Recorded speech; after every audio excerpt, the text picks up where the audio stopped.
Bienvenue à ce grand live sur votre chaîne Kinshasa Direct consacré à deux thématiques pour ce soir.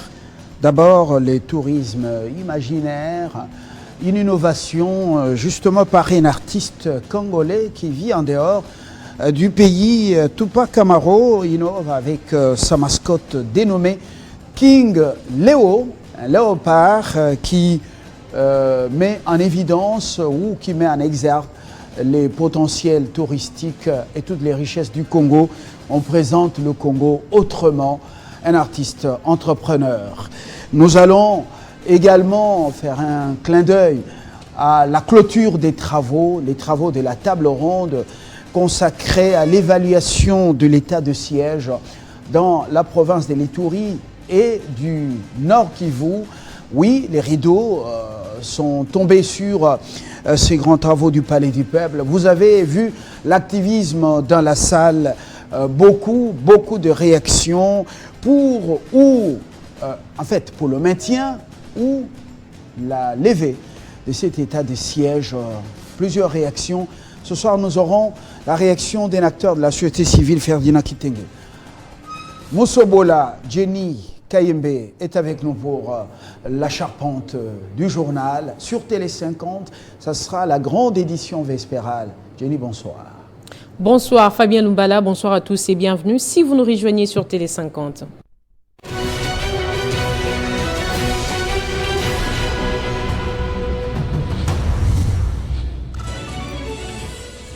Fin de la table ronde sur l'évaluation de l'état des sièges en Ituri et au Nord Kivu. D'une seule voix, les participants se sont dit favorables à la levée de cette mesure exceptionnelle, faute de résultats sur les terrains et ont plaidé pour le retour à l'ordre constitutionnel. Selon le Premier ministre qui a clôturé ses assises, un rapport sera fait au président de la République qui devra se prononcer incessamment. Députation nationale, les dépôts des recours en rapport avec le contentieux des candidatures prend fin ce mercredi. C'est ce qu'a annoncé la Cour constitutionnelle à travers un communiqué rendu public mardi et signé par le greffier en chef François Oudjaïsia Ouabosolo. Éliminatoire Cannes 2023, le match RDC-Soudan comptant pour la 6e journée confirmée pour le 9 septembre prochain au Stade des Martyrs. La Fédération congolaise de football association a livré cette information ce mercredi sur son compte Twitter. En Libye, les bilans des violents affrontements qui opposent deux groupes armés dans la banlieue sud-est de Tripoli est revu à la hausse. Il est passé de 27 à 55 morts et une centaine de blessés. Ces combats opposent la brigade 444 à la force Al-Rada, une milice qui s'est arrogée des pouvoirs des polices dans les centres est de Tripoli, capitale de la Libye. Merci à tous de votre fidélité à Télé 50. Retrouvez Christopher Otiokoum à la grande édition de ce soir. Entre-temps, je vous laisse en compagnie de Fabien Lumbala pour la suite de Kinshasa Direct. Retrouvez toute l'actualité en continu sur www.tele50.cd.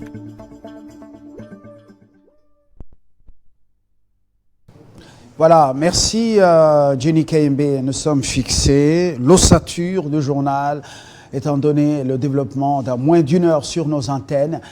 Entre-temps, Kinshasa Direct décolle maintenant. Le premier invité dans quelques instants.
Le premier arrivé sur ce plateau, c'est Ferdinand Kitenge. Bonsoir.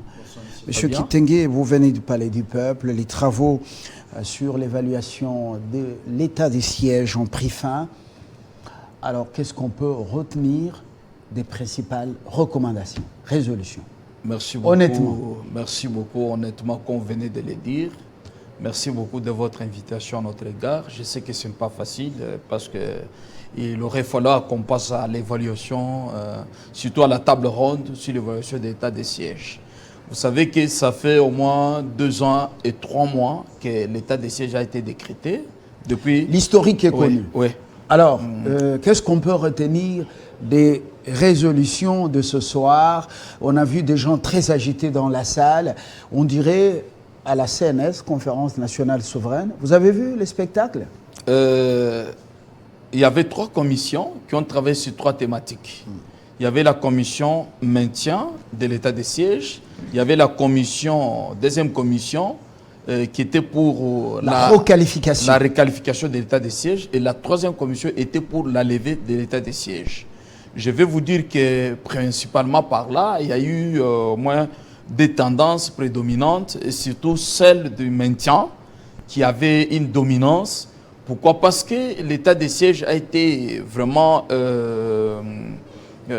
décrété pour la paix totale et la sécurité totale au Nord Kivu et à Ituri. C'est pourquoi la commission principale a travaillé pour le maintien de l'état des sièges. Pourquoi? Parce que si l'état des sièges qui a été décrété et qu'il n'y a pas encore la paix, il est difficile aujourd'hui qu'on puisse lever l'état des sièges sans toutefois, soit on peut déclarer la guerre. Alors, donc l'état des sièges est maintenu. Je reviens à ma préoccupation. Oui. Les résolutions, les pro-maintien état de siège. J'étais au Palais du Peuple depuis le début. Oui. J'ai le badge comme vous. Oui. Sont nombreux. Oui. Alors, en fait, les pro-maintien sont moins nombreux. Ceux qui sont pour la levée sont majoritaires. Alors, de toutes les 3 commissions, qu'est-ce qu'on peut retenir comme résolution? En résumé, je sais que vous êtes contre la levée de cet état. Vous avez peut-être mal parlé parce que ceux qui étaient pour le maintien étaient nombreux. C'est pourquoi ils étaient tous dans la salle des congrès. Ceux qui étaient pour la levée étaient moins nombreux, c'est pourquoi ils étaient au balcon. Je ne suis pas fort en statistique, j'ai pas mal parlé. Mais non, ce soir, qu'est-ce qu'on peut retenir? Qu'est-ce qu'on peut retenir? Et si ce qu'on peut retenir, c'est quoi? Nous retenons au moins nos recommandations que nous avons formulées. Les recommandations principales qui ont eu quand même tourné par-ci par-là étaient celles de maintenir l'état des sièges et tout en déployant les nouvelles unités nouvellement recrues et formées de nos militaires, tout comme de nos forces de police. Ça, c'est une recommandation. La première recommandation. La deuxième. La deuxième recommandation était celle de solliciter, d'avoir l'appui fiable et efficace des contingents ou tout comme de la force régionale.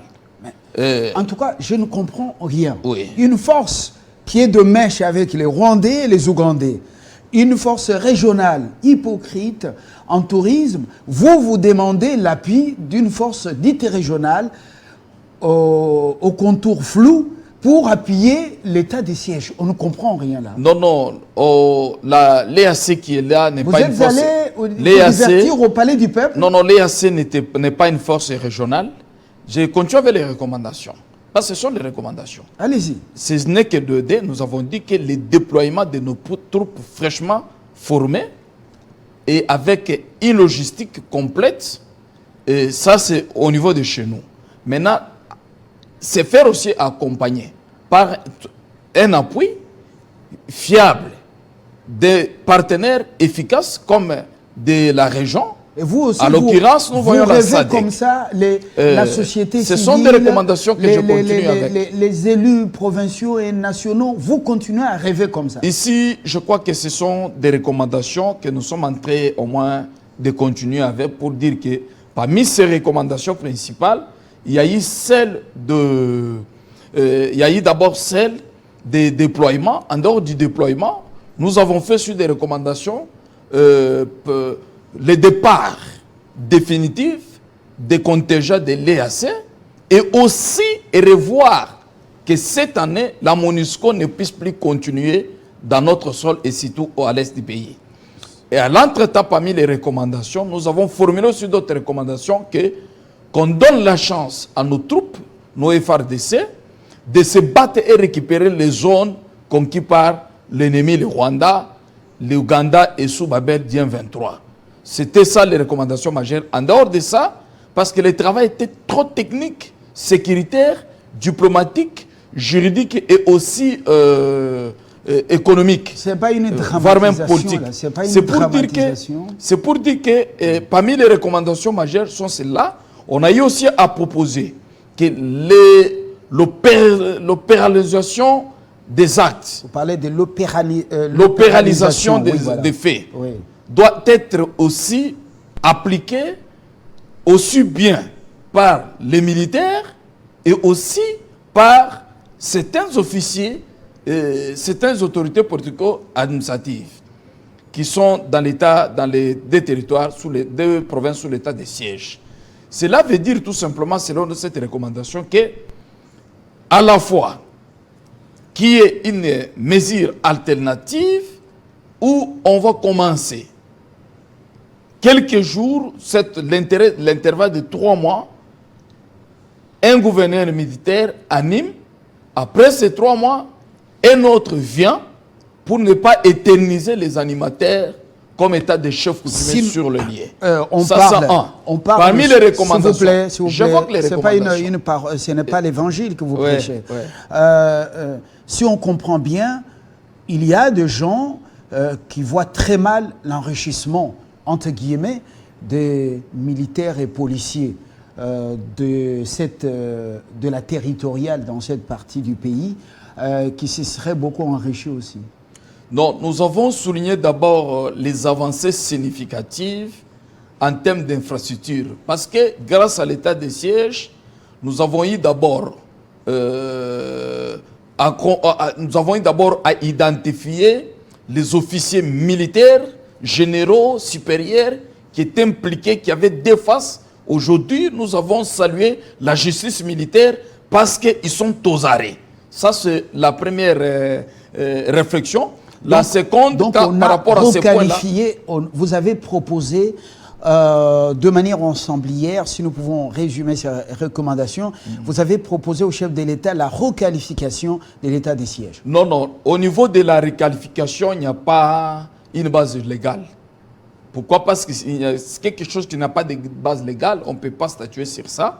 Ça a été ça leur conclusion. Donc, il y a maintien de l'état de siège. Il y a maintien de l'état de siège parce que la base légale, c'est l'article 85 de la Constitution qui dispose que le président de la République décrète l'état de siège, l'état d'urgence ou l'état de guerre, ou déclare l'état de guerre. Mais ici, comme nous sommes dans l'état de siège, c'était pratiquement impossible pour le qualifier. Autre question. Si l'état de siège est maintenu, eh ben, la campagne électorale, tant à la présidentielle qu'aux législatives, nationales, provinciales et municipales, sera battue dans ces deux provinces et pourtant sous l'état de siège. Oui, ça, nous avons aussi... C'est pourquoi je continue avec des recommandations. Parmi ces recommandations, nous avons aussi souligné ce point que l'état de siège reste maintenu, mais comme nous allons vers la période électorale, nous sommes déjà dans une période électorale, c'est-à-dire les deux provinces, on va essayer de revoir la loi proclamant l'état de siège, certaines mesures restrictives de mouvement pour qu'on permette un peu les candidats. Je ne comprends rien là, même les téléspectateurs je disais que ne comprennent rien. Parce qu'il y a des mesures restrictives du mouvement. Deux provinces sous l'état de siège. Ouais.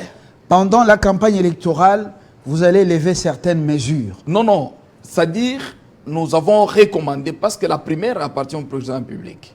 Nous avons recommandé, comme nous allons vers la période électorale, d'ici décembre et d'ici novembre, il faut qu'il y ait la campagne électorale.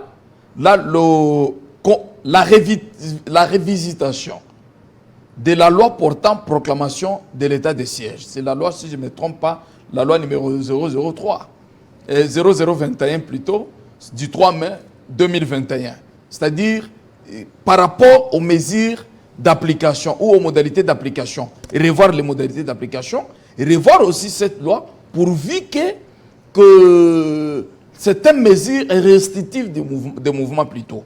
Certaines mesures, c'est-à-dire qui est afin ou qui limite certains mouvements, qu'on ouvre la brèche uniquement pendant la période de campagne électorale, que les candidats commencent à réunir leurs candidats, leur base, et que qui commencent aussi à convoquer certaines manifestations publiques uniquement pendant la période de campagne, mais sous l'œil et la surveillance des services de sécurité. Alors, les gouverneurs et policiers militaires, donc gouverneurs et vice-gouverneurs militaires, gouverneurs militaires, vice-gouverneurs, policiers, maires militaires et policiers, ainsi que des athées circonstanciels, vont continuer à gérer, accorder des audiences comme ils le font, comme le faisaient les autorités civiles.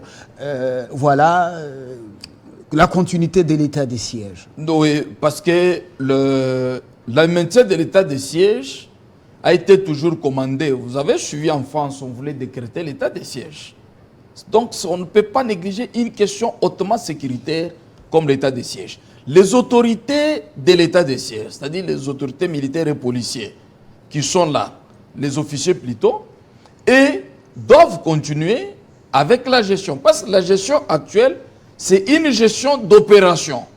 Étant donné que l'état de siège est purement opérationnel. Beaucoup tarabustent à ces responsables, donc à ces gouverneurs militaires et policiers, trop de formules protocolaires, trop d'audiences, l'administration et par moments aussi le goût voilà, à l'onction qui coule de ces postes. Ces points-là, nous avons fait vraiment des débats généraux avant de tourner sur, de voter les recommandations. Le débat général a tourné autour des comportements de ces animateurs des institutions d'état de siège dans les deux provinces. Et la population, ce que j'ai aimé le délégué et les experts qu'on avait, ont eu d'abord à féliciter les uns et les autres parce qu'il y a les travailleurs, il y a eu quand même ceux qui ont même conçu les infrastructures, il y a eu ceux qui ont fait beaucoup de choses. C'est pour dire que ça, le travail pour lequel ils ont été nommés de manière exceptionnelle? Non, non. Les gouverneurs militaires, policiers, ils gèrent, construire les routes. Ils gèrent. Alors que Bunagana, plutôt une partie des Massissi, et Rutshuru sont entre les mains des Rwandais, sous les bottes des Rwandais. Et c'était ça le travail pour lequel ils ont été nommés. Non, non. Oui. Lorsqu'ils sont sous la gestion des provinces, la province n'a pas seulement une seule branche sécuritaire. Il y a des branches économiques, il y a des branches diplomatiques, il y a des branches presque... Au moment que vous gérez l'entité territoriale administrative, quels sont les arguments? Vous êtes censé coordonner. Puis ce sont des coordonnateurs de tous les services. Très bien. À ce point, ils ont aussi l'habilité de construire les infrastructures parce qu'il y a les entrées, il y a des recettes dans des provinces. Monsieur Kitenge, quels sont les arguments qui ont milité en faveur de la tendance, selon vous, qui semble être, comment on dit, qui semble prendre les dessus sur les autres, la tendance du maintien de l'état de siège? Quels sont ces arguments massus par vous proposés, fournis? Donc l'argumentaire a été général. Hier, ça a été un débat très roulé. On a commencé à 9h juste pour terminer à 22h. C'est pour dire que l'argumentaire majeur, c'était quoi? L'état de siège n'était pas décrété pour rien. Parce qu'il y a eu 200 qui coulent et qui ont coulé pendant 29 ans. Parce que cette guerre a commencé depuis... Le sang coule toujours, même sous l'état de siège, depuis 2000, le sang coule. Oui, c'est ce que... Depuis 2003 jusqu'à ces jours. Ça, c'est un. De deux, et l'état de siège a limité certaines bavures parce qu'il y avait plusieurs groupes armés. Et aujourd'hui, ça disparaît. il y avait plusieurs autorités, plusieurs conflits coutumiers, tribaux, ethnico, tout ça, et politiques. Aujourd'hui, ça disparaît un peu. Il y avait aussi toute une bande et plusieurs bandes de fraudes minières, douanières et aussi fiscales.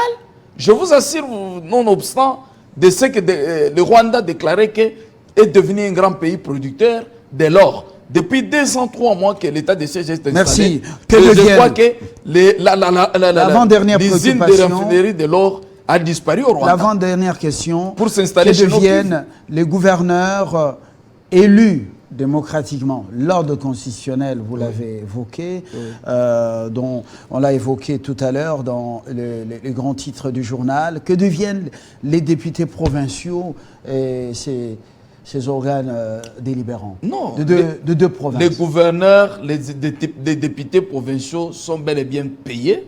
Ils n'ont aucune difficulté. Payés, et à l'entretemps, payés, ils font quel travail? Ils travaillent. Il travaille quand un élu ne travaille pas. Il travaille, il est en connexion tous les jours avec la base. Oui. Et puis il collabore avec les gouverneurs militaires. C'est pourquoi cette thématique a été soulevée, pour que les gouverneurs militaires que nous suivons même ici de passage doivent ouvrir l'oreille et l'œil pour écouter et voir toute la population. Parce qu'ils sont partis pour ça. Jamais traîner la population lorsqu'il s'agit d'échanges. Encore moins les autorités qui ont été légalement élues. Ils doivent quand même écouter tout ce qu'ils donnent comme information.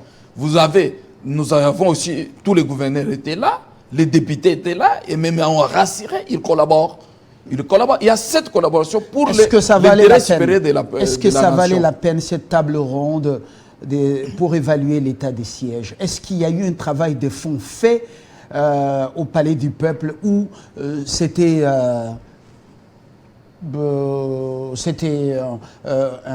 comment on dit, un tour touristique à Kinshasa? Vous connaissez que là où nous sommes, nous n'avons qu'un seul souci, l'intérêt supérieur de la nation. Et la paix n'a pas de prix. Nous n'étions pas là pour qui que ce soit ou qui qu'il est.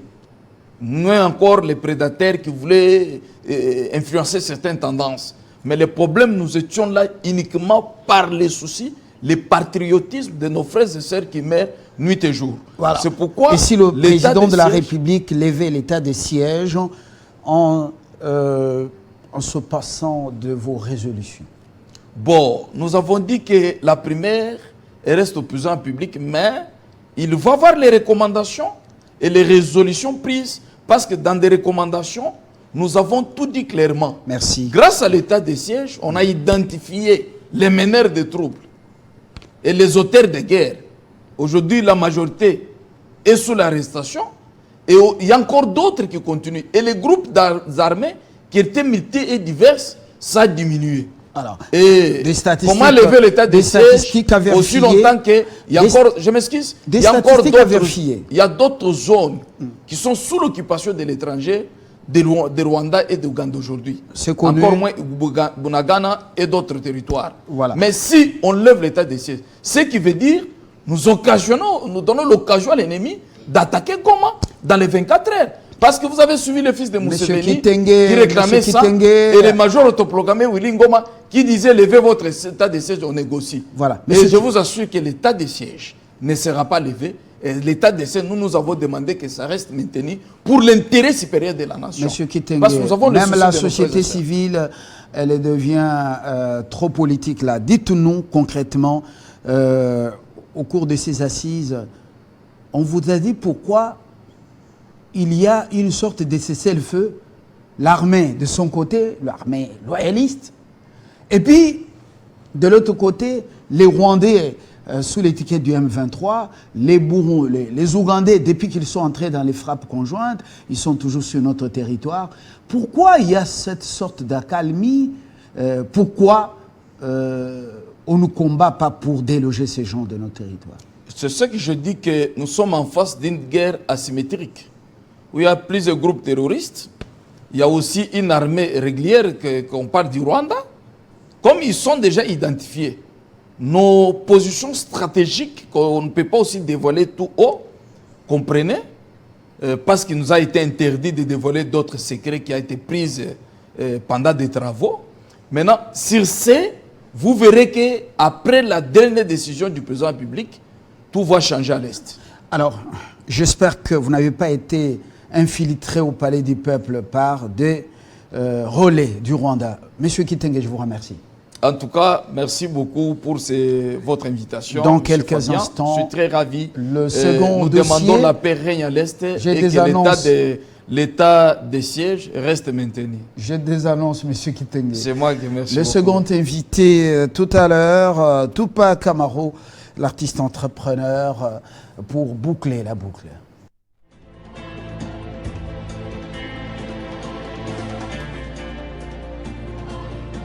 TD50, la seule chaîne qui incarne la République démocratique du Congo.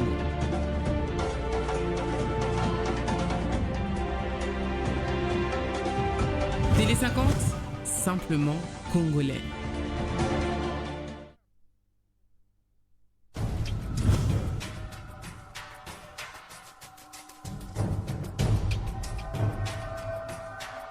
TD50, simplement congolais.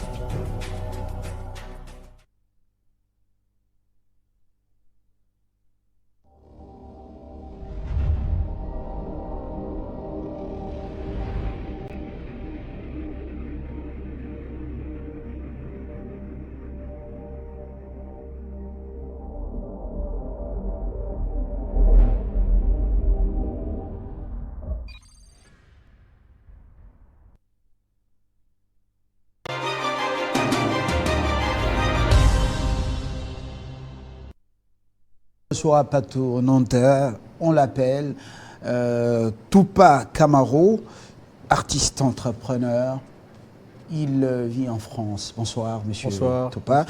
Vous êtes ici avant les Jeux de la francophonie. C'est cela. Vous avez quand même participé, donné votre apport à ces Jeux. Comme tout Congolais patriote que je suis. Donc j'ai apporté mon apport. Patriote. Ouais. La particularité dans ce que vous faites, vous avez votre mascotte dénommée King Léo. Comme roi, King Léo. Ça signifie quoi? En fait, King Léo, ça veut dire roi léopard. En fait, j'avais l'idée de créer cette mascotte, déjà à la base pour essayer de raconter à mes enfants le Congo parce qu'ils sont nés en Europe et ils ne connaissaient pas le pays dont moi, leur père, je suis né. Et c'était une démarche ludique et en même temps pédagogique pour mes enfants. Démarche ludique avec des retombées plus tard parce que beaucoup de jeunes, beaucoup d'enfants issus des familles africaines et surtout congolaises commencent beaucoup à poser des questions sur les pays les pays de leurs parents. Exact. Et commencent même à raconter aux petits Mindélé que leur pays, les pays de leurs parents sont beaux et sont très riches. Exactement. Exactement. C'est cette envie que j'avais de raconter mon pays déjà à mes enfants et aux gens qui m'entourent. Donc j'ai commencé cette démarche à faire des expositions où je parlais un peu du Congo et des richesses que nous regorgeons. Donc, en tant que flore. On va voir à quoi ressemble cette mascotte dénommée King Léo. En photo, Guilain Lukinga est en train de s'en occuper. Là, c'est à l'échangeur délimité. Sur la place de l'échangeur délimité. Au pied même de l'échangeur même. Vous aviez exposé pendant les Jeux de la francophonie. Les Jeux de la francophonie. Donc, et voilà, cette mascotte est là et les enfants étaient très nombreux pour admirer votre mascotte.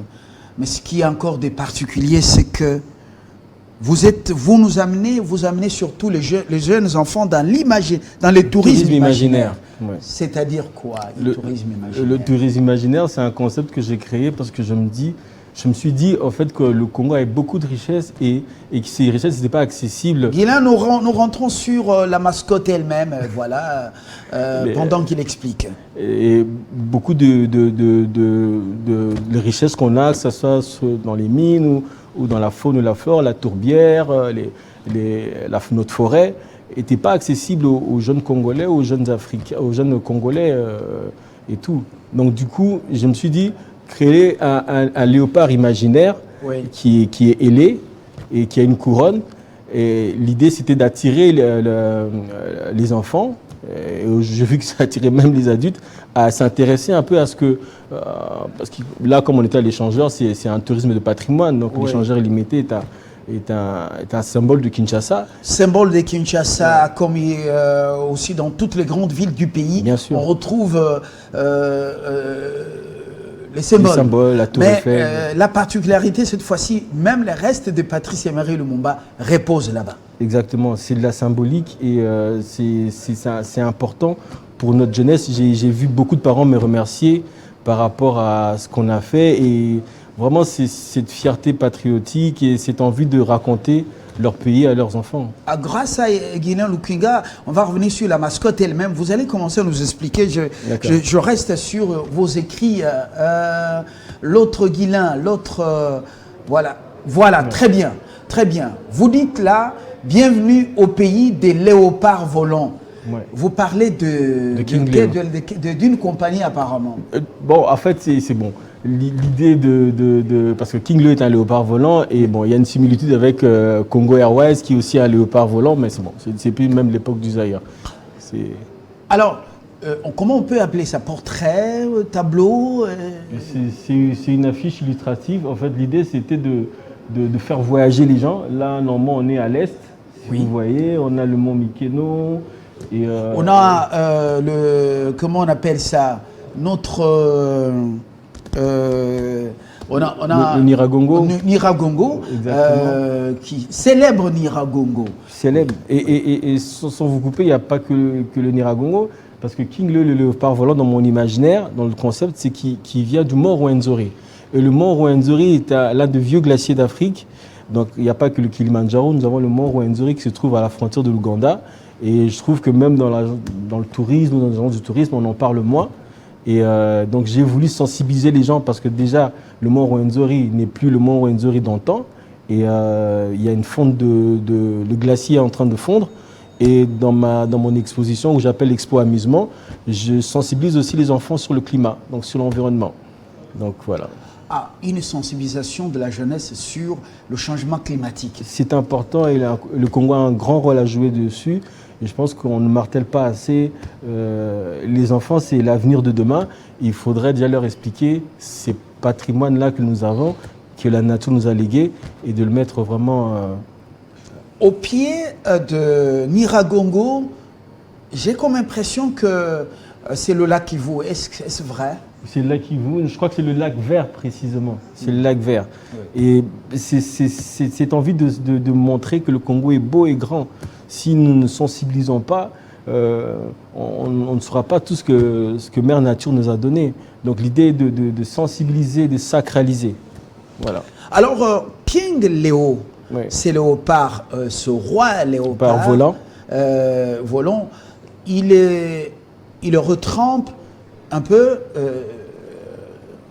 dans notre passé. Comment il nous retrempe dans notre patrimoine, dans ce que nous avons. Est-ce que vous avez eu l'impression que pendant ces Jeux de la francophonie, au-delà de Jeux, on a bien vendu le Congo? Je pense que beaucoup d'efforts ont été faits et je pense qu'il faut, sans langue de bois, il faut encourager ça. Mais en termes de visibilité, on a un grand travail à faire. Et ça, ce n'est que le début. Je ne veux pas être à regarder les petits détails, machin. L'idéal, ça a été fait. Et maintenant, il faut essayer de faire encore mieux parce qu'on a, en termes de destination touristique, nous avons beaucoup à offrir. Et maintenant, il faut sensibiliser les gens africains d'abord et les gens de l'extérieur à savoir que moi, je suis allé à Gorée pour la petite histoire. Donc, je suis allé visiter l'île de Gorée au Sénégal oui. Parce que j'ai participé à la FIPA, la Foire internationale de Dakar, dont j'ai remporté un prix avec ce concept de tourisme imaginaire. Et j'arrive, je trouve un guide et ce monsieur me dit « Vous venez d'où ?» Je dis « Je viens du Congo ».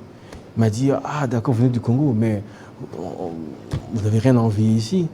Et il m'a parlé du lac Vert. Vous n'avez rien envié au Sénégal. À Gorée, avec tout la symbolique que Gorée représente. Parce que lui avait compris, parce qu'il a vécu à Bukavu et dans ces régions de l'Est, qu'on avait beaucoup à offrir au monde. Mais si nous-mêmes, nous ne le racontons pas, si nous ne le mettons pas en valeur. C'est pas on a plus que l'île des Gorées, nous. Sianfoumou, au Congo central, sur l'océan Atlantique. Les gens, des esclaves, bien sûr. Les gens, il y a des vestiges des esclaves amenés aux Amériques dans les champs de canne à sucre et de café. Mais combien de Congolais y passent?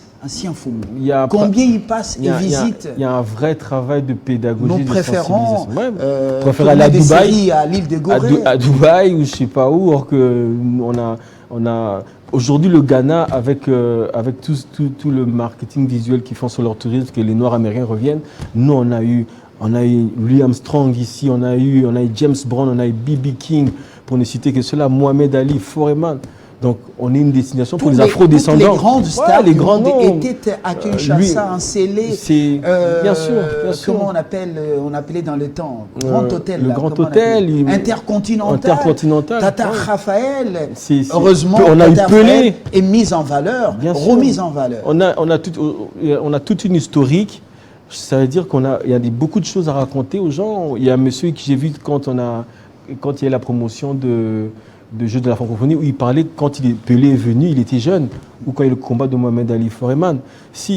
Mais ce monsieur a tellement bien raconté l'histoire de ses 10 ans, je crois, que moi, ça m'a emballé.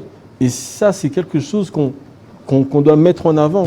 Alors, je vois sur un des tableaux là-bas, je redécouvre le robot roulage, le tam-tam et d'autres symboliques. La fierté de notre pays. Les Liboka, également. Il y a le Mont Mikeno, il y a le Mikate Kala, parce que j'ai mis ces symboliques. Les Mikate Kala. Donc Mikate Yambi, en français, bon, pour essayer d'internaliser. C'est quelles sortes de Mikate là? En fait, c'est des personnages imaginaires que j'ai créés. Parce que déjà mes enfants ils aiment beaucoup manger les mikate et je trouvais drôle de rendre ces mikate en personnages avec des caractères différents. C'est-à-dire on a mikate câlin, mikate méchant ou mikate pâtissier, mikate roulage, parce que c'est des symboliques un peu des personnes du quotidien en fait. Mais vous avez tiré ça d'où? Des réalités congolaises ou c'est juste le monde, vous nous amenez dans le monde imaginaire? C'est un monde imaginaire, mais j'observe aussi le quotidien des Congolais. C'est important parce qu'on peut emmener les gens dans l'imaginaire, mais si ce n'est pas ancré dans leur réalité, ça n'a pas d'impact. Ça n'a pas d'impact. Donc l'imaginaire est très important, mais il faut qu'il y ait une démarche pédagogique et ludique pour sensibiliser les enfants et entre guillemets les adultes en même temps. Donc voilà. Alors, qu'est-ce que ça vous fait, par exemple, vous débarquez à Douala, vous débarquez dans la ville de Caracas, vous suivez un étranger, vous racontez les gloires du football congolais, vous racontez les gloires de la cuisine congolaise, vous racontez l'histoire fascinante de ce pays, la boxe avec le combat du siècle et autres, et surtout comment on appelle ça? Comment on appelait l'équipe nationale? Les léopards. Les léopards. Vous parlez de Mazembe Anglebert. Qu'est-ce que vous ressentez? Non, moi je suis parmi ces jeunes j'ai toujours essayé de fouiller un peu. Bon, quand je suis allé en France, je voyais qu'on n'avait que des images négatives sur le Congo, la guerre à l'Est et tout ça. Et ça me frustrait. J'avais envie de montrer autre chose. Aujourd'hui, c'est devenu quelque chose qui touche beaucoup de Congolais et c'est bien. Mais je trouve on est très peu mis en avant avec... les gens ne se rendent pas compte. Ici, on a fait la Miss Europe au Zaïre à l'époque de Mobutu. Miss Europe, c'est des choses extraordinaires. Et je pense qu'à l'époque, il y a eu beaucoup de Mobutu. Je pense que je ne peux pas rentrer dans les détails politiques, mais en termes de vision, il a vraiment voulu sacraliser beaucoup de choses et mettre le Zaïre de l'époque en lumière. Donc c'est les gens on a ces héritages-là et je pense qu'il faut les mettre en avant et savoir le raconter aux autres, donc aux Africains et puis au monde extérieur. Alors, si nous ne parlons pas de notre pays nous-mêmes pour mettre en valeur ce que Dieu nous a donné, ce qui est le fruit de notre génie créateur, nos talents, personne ne le fera. Personne. Il ne faut rien attendre que nos frères de Brazza ou du Cameroun ou du Sénégal viennent raconter tout ça pour nous. Donc il faut qu'on ait... C'est un story, il faut raconter et nous-mêmes, et bien le raconter. Et c'est ce que j'essaie de faire un peu avec mon concept de tourisme imaginaire, c'est de faire voyager déjà pour commencer les Congolais dans leur propre pays et faire voyager les autres, nos visiteurs, nos touristes qui viennent nous voir et à garder un très bon souvenir de chez nous. Alors, Tupa Camaro, vous avez oublié les espèces rares. Oui. L'okapi, endémique, qui n'a pas été correctement vendu pendant ces Jeux de la francophonie. Ah. On a vu la mascotte, c'était bien choisi, les léopards. Les léopards, ouais. Mais d'autres pays ont les léopards. Bien sûr. Nous sommes... Ça, c'est notre particularité, symbolique. c'est notre Exact. richesse. Exact. J'ai retrouvé 2 okapis à Tokyo Oui. qui font entrer beaucoup d'argent. Même les bus, les transports en commun, ça porte... Les écrits, c'est okapi. Oui. Oui. Mais on n'a même pas fait la promotion de l'animal okapi pendant ces Jeux. C'est dommage. Et j'ajoute les bonobos, cette espèce endémique. On n'en a pas parlé. Au même titre que le... Même que vous avez oublié les bonobos. Ben, sur ce stand-là, mais j'ai quand même eu des... Bon, pour ma part, j'ai quand même vendu des œuvres, souvenirs. Ouais. J'ai mis en avant... Est-ce que bonobo est sur... Non, du tout. Il n'y a pas le bonobo. Il n'y a pas bonobo. Sur ce plan-là, il n'y a pas d'okapi, mais je mets, moi, personnellement, dans ma galerie de personnages, parce qu'il n'y a pas que King Léo, il y a d'autres personnages. J'ai intégré un personnage qui s'appelle Macao. Macao, le super okapi. Ah, donc c'est le super okapi. La mascotte arrive d'ici peu avec la grâce de Dieu. Voilà.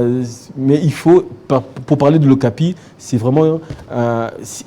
l'okapi est unique au monde. Voilà. On n'en a qu'ici. Donc après, je ne sais pas. C'est une question de com, où on le vend moins. Le panda, par exemple, qui est chinois, et les Chinois le prêtent. Quand les Chinois prêtent le panda aux Français, ils les récupèrent, même le bébé panda né pendant pendant ce jour. Ils récupèrent, ils donnent un délai de temps, peut-être 3-4 ans, le temps que les gens visitent le panda et puis ils reprennent leur panda. Et je pense que et le pays partenaire à qui on a prêté l'animal récupère en termes de visibilité, de rentabilité, en termes de rentabilité financière. Bien sûr. Mais tout ça, c'est politique. Malheureusement, si nos gouvernants, les personnes qui nous gouvernent ne mettent pas ça en avant, les gens, on va se retrouver, on va toujours retrouver, quand on va aux eaux de Beauval, on retrouve nos goats argentés, nos gorilles, et comment ils sont arrivés là, motus et bouche cousue, donc voilà, malheureusement. Il faut une politique forte, et il faut que l'on comprenne qu'on est un pays à part. Voilà. Qu'est-ce que ça vous fait en Europe ou dans d'autres pays quand vous trouvez des gens dans des sommets, conférences, forums, expositions, ils parlent mal du Congo qu'ils ne connaissent pas, même de réalités qu'ils ne connaissent pas. On les appelle même experts de Grands Lacs, experts du Congo. Malheureusement, c'est parce que nous ne vendons pas nous-mêmes. Moi, j'aime bien dire qu'il faut ces genres de choses, pour les contrecarrer, il faut que nous-mêmes nous racontons. Quand nous nous racontons, personne ne viendra de Douala pour dire je connais bien le Congo, machin truc. Donc il faut que nous nous racontons nous-mêmes et que nous commençons à apprendre tout ça à nos enfants pour que demain eux aussi racontent à leurs enfants. Donc c'est une démarche, comme je l'ai dit, pédagogique, ludique. Et c'est dans ce sens-là que nous pourrons raconter ce pays extraordinaire que Dieu nous a légué et mieux le représenter, parce que j'aime pas trop dire vendre, parce qu'on vend tellement de choses au Congo. Oui.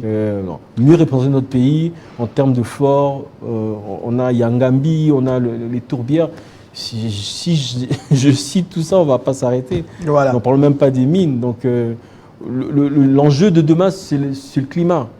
Et le Congo est au centre de beaucoup de choses. Si nous ne comprenons pas ça maintenant, on va être encore hors jeu. Mais est-ce que, ça c'est une question extra causa, d'autres pays ont quand même un pourcentage des minéraux comme les coltans, et comme le lithium.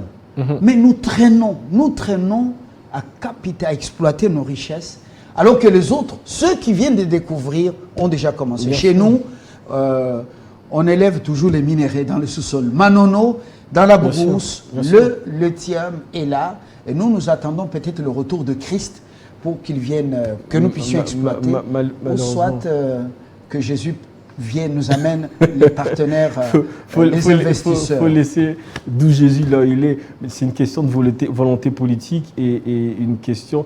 J'aime pas dire à chaque fois que c'est vrai qu'on nous agresse, c'est vrai qu'il y a beaucoup de gens qui ne veulent pas voir le Congo s'élever, certes, mais si nous-mêmes, nous nous autocontrôlons pour dire maintenant c'est bon, on va s'organiser, c'est bon. Je suis peut-être artiste, hein, mais je pense qu'il faut qu'on se lève, il faut qu'il y ait un sursaut d'orgueil, un sursaut politique, un sursaut congolais. Est-ce que nous sommes assis ou endormis? Moi, je trouve qu'on est debout. On doit au contraire ouvrir les yeux et faire travailler la cervelle. Travailler la cervelle. Travailler la cervelle et réellement aimer ce pays. Et réellement aimer le Congo. Réellement... bon, après, j'aime pas rentrer dans le débat, machin, il faut critiquer. Il y a des choses à critiquer, c'est vrai, mais il faut qu'on le fasse à l'interne. Je suis de la diaspora, je sais de quoi je parle. Il faut faire les choses à l'interne. Parce que... Nous parler avec franchise à l'interne, chez nous, mais à l'externe, non, être soudés. Bouche clos. On voit nos amis français quand ils viennent ici, même s'ils sont des partis politiques différentes, quand ils viennent, ben, c'est d'abord le Made in France, la French Touch qui... Voilà, il faut se vendre. Après, quand il y a les gilets jaunes là-bas, là-bas on traite entre nous. Mais quand ils sont ici, c'est d'abord le savoir-faire français qu'il faut mettre en avant et l'excellence française, en gastronomie, dans le tourisme. Voilà. Et voilà. Merci beaucoup. Tupa Camaro, congolais, vivant en Europe. Votre mère doit être très contente ce soir. Elle est très attachée au Congo. Moi, c'est des valeurs. C'est des valeurs. Avec votre oncle paternel, exactement. Kamimbaya Koulou Émile, qui a écrit un livre historique, Le plan de Dieu pour la RDC. Exactement. On sent que c'est les films, dans les gènes. C'est les gènes et nous, il nous a appris à aimer ce pays. Même quand je suis parti, je n'ai cessé de parler du Congo en mon entourage. Donc c'est des valeurs. Merci. Des valeurs. Merci beaucoup, Annie Kamimbaya. Voilà, bravo, vous avez fait du bon boulot et qui commence à porter des fruits. Ouais, on va dire ça, oui. Voilà, consolider la paix. Exactement. Pour des élections apaisées. Important. Ce sujet sera au centre d'une grande, un partage républicain, patriotique, qui va réunir une quarantaine de femmes, cinquantaine, Fleuve Congo tel, demain à 18h, sous la conduite de Aziza Mounana, Nathalie, députée nationale, plutôt provinciale au Katanga, et à la tête de la Fondation Calix Mounana, femme très dynamique, très debout. Et très on en a besoin. Voilà. Le Congo est grand, il nous faut de la grandeur pour mériter ce pays. On le mérite déjà, mais il faut le mériter assez encore. Voilà, très attaché à la communication, à la raté. Alors, bonsoir chez vous. Le journal est après sur Télé 50 avec le même plaisir. Vous allez retrouver l'actualité chez nous à chaque heure, à toute heure. Et ce magazine en rediffusion au-delà des 23h30. Heure de Kinshasa. Bonsoir chez vous.